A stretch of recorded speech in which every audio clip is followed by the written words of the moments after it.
Mark cinema ಯಶಸ್ವಿ ಬೆನ್ನಲ್ಲೇ ಚಿತ್ರತಂಡ ಸುದ್ದಿಗೋಷ್ಠಿ ನಡೆಸಿತು. ಈ ವೇಳೆ ಪೈರಸಿಕೋರರ ವಿರುದ್ಧ ಸುದೀಪ್ ಕಿಡಿಕಾರಿದ್ದಾರೆ. ನಾನು ಮೊದಲಿನ ಸುದೀಪ್ ಅಲ್ಲ, ಈಗಿನ ಸುದೀಪ್ ಬೇರೆ ಎಂದು ವಾರ್ನಿಂಗ್ ನೀಡಿದ್ದಾರೆ. ಅಷ್ಟಕ್ಕೂ ವಾರ್ನಿಂಗ್ ನೀಡಿದ್ದು ಯಾರಿಗೆ? ಈ ಬಗ್ಗೆ ಒಂದು ರಿಪೋರ್ಟ್ ಇಲ್ಲಿದೆ ನೋಡಿ.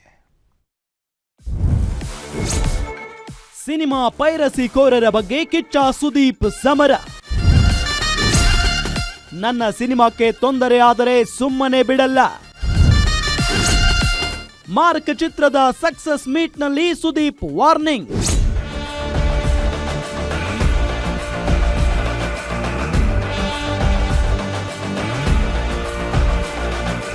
ಕಿಚ್ಚ ಸುದೀಪ್ ಅಭಿನಯದ ಮಾರ್ಕ್ ಸಿನಿಮಾ ಯಶಸ್ವಿಯಾಗಿ ಮುನ್ನುಗ್ಗುತ್ತಿರುವ ಹಿನ್ನೆಲೆ ಇಂದು ಚಿತ್ರತಂಡದಿಂದ ಪ್ರೆಸ್ ಮೀಟ್ ಮಾಡಲಾಯಿತು.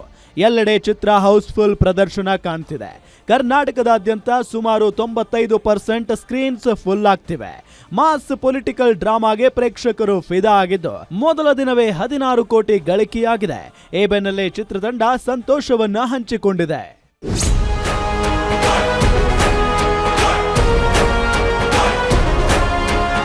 ಇನ್ನು ಸುದ್ದಿಗೋಷ್ಠಿಯಲ್ಲಿ ಕಿಚ್ಚ ಸುದೀಪ್ ಹಲವು ವಿಚಾರಗಳ ಬಗ್ಗೆ ಗುಡುಗಿದ್ದಾರೆ.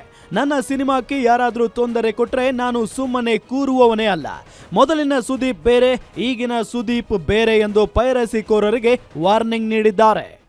ಅಹಂಕಾರದಲ್ಲಿ ಅಭಿಮಾನಿಗಳನ್ನ ಮುಂದೆ ಇಟ್ಕೊಂಡು ಮಾತಾಡೋ ವ್ಯಕ್ತಿ ನಾನು ಆಗಿದ್ದಿದ್ರೆ ಇಷ್ಟು ವರ್ಷದಿಂದ ನೀವು ನೋಡಿರೋ ಸುದೀಪ್ ಸುಳ್ಳಾಗೋಲ್ಲ.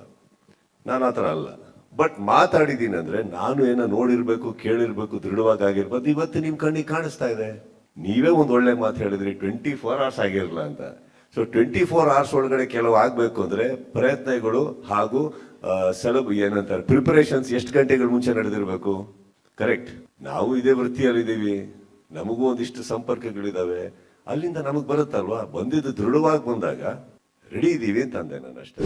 ಇವುಗಳ ಜೊತೆ ತಮ್ಮ ರಾಜಕೀಯ ಎಂಟ್ರಿ ಹಾಗೂ ವಿಜಯಲಕ್ಷ್ಮಿ ಕೊಟ್ಟ ಕಂಪ್ಲೇಂಟ್, ಕ್ಲಾಸ್, ಫ್ಯಾನ್ಸ್ ಎಲ್ಲವುಗಳ ಬಗ್ಗೆ ಮಾತನಾಡಿದ್ರು. ಕಪಾಳಕ್ಕೆ ಹೊಡೆಸಿಕೊಳ್ಳುವಷ್ಟು ಒಳ್ಳೆಯವ ನಾನಲ್ಲ. ಪಕ್ಕದ ಮನೆಯವರು ಹೊಡೆದರೆ ಸುಮ್ಮನೆ ಕೂರಲು ಆಗಲ್ಲ. ಇಷ್ಟು ವರ್ಷದ ಸುದೀಪ್ ಬೇರೆ, ಈಗಿನ ಸುದೀಪ್ ಬೇರೆ ಎಂದು ವಿರೋಧಿಗಳಿಗೆ ಮಾತಿನಿಂದಲೇ ಕಿಚ್ಚ ಸುದೀಪ್ ತಿವಿದರು. ಇಲ್ಲಿ ನಡೀತಾ ಇರೋದೇ ನನ್ ಕೇಳಿ ತಡ್ಕೊಳಕಂತ ಇನ್ನೂ ಒದ್ದಾಡ್ತಾ ಇದೀವಿ ಎಲ್ಲ ಮುಗಿಸ್ಕೊಂಡು. ಇನ್ನು ಅಲ್ಲಿಗೆ ಯಾಕಮ್ಮ ಅವ್ರು ಚೆನ್ನಾಗಿದ್ದಾರೆ, ನಾವೀಗ ಚೆನ್ನಾಗಿದ್ದೀವಿ, ಸ್ನೇಹಿತರಾಗಿದ್ದೀವಿ. ಸಿನಿಮಾ ಬೇರೆ, ರಾಜಕೀಯ ಬೇರೆ. ಸಿನಿಮಾದವರ ರಾಜಕಾರಣಿಗಳಾಗಕ್ಕೆ ಸಿನಿಮಾದಲ್ಲಿ ಇರ್ಬೇಕಾದ್ರೆ ಪ್ರಯತ್ನ ಪಡಬಾರ್ದು, ಬಿಟ್ಬಿಡ್ಬೇಕು. ಅವರೆಲ್ಲ ಅವರ ವೃತ್ತಿ ಅವ್ರಿಗೆ ತುಂಬಾ ಚೆನ್ನಾಗಿ ಗೊತ್ತಿದೆ, ಏನಕ್ಕೆ ಮಾಡ್ತಾರೆ ಚೆನ್ನಾಗಿ ಗೊತ್ತಿದೆ. ಸಿನಿಮಾದಲ್ಲಿ ನಾನು ಮಾತಾಡಿದ್ದು ನಮ್ಮ ರಾಜಕಾರಣಿಗೆ, ಸಿನಿಮಾದಲ್ಲಿರೋ ರಾಜಕಾರಣಿಗೆ ಅವ್ರಿಗೆ ಹಂಗೆ ಮಾತಾಡಬೇಕಿತ್ತು, ಮಾತಾಡಬೇಕು. ಇನ್ನು 45 ಚಿತ್ರ ರಿಲೀಸ್ ಆಗಿ ಮಾರನೇ ದಿನವೇ ಪೈರಸಿ ಕಾಟ ಶುರುವಾಗಿದೆ. ಈ ಹಿನ್ನೆಲೆಯಲ್ಲಿ ಪೈರಸಿ ಮಾಡುವವರ ವಿರುದ್ಧ ಚಿತ್ರತಂಡ ಕಾನೂನು ಸಮರ ಸಾರಿದ್ದಾರೆ. ಚಿತ್ರತಂಡ ಸಿಟಿ ಸಿವಿಲ್ ಕೋರ್ಟ್ನಿಂದ 45 ಚಿತ್ರದ ಕುರಿತು ಯಾವುದೇ ಅವಹೇಳನಕಾರಿ, ಮಾನಹಾನಿಕರ, ನೆಗೆಟಿವ್ ರೇಟಿಂಗ್ ಕೊಡುವಂತಿಲ್ಲ ಎಂಬ ಮಧ್ಯಂತರ ಆದೇಶ ತಂದಿದ್ದಾರೆ. ಒಟ್ಟಾರೆ ಸುದೀಪ್ ಪೈರಸಿಕೋರರ ವಿರುದ್ಧ ಸಮರ ಸಾರುವ ಮೂಲಕ ನಾನು ಯಾರಿಗೂ ಕೇರ್ ಮಾಡಲ್ಲ, ನನ್ನ ತಂಟೆಗೆ ಬಂದರೆ ಯಾರನ್ನು ಬಿಡಲ್ಲ ಎಂಬ ಸಂದೇಶವನ್ನ ರವಾನೆ ಮಾಡಿದ್ದಾರೆ. Film bureau, guarantee news.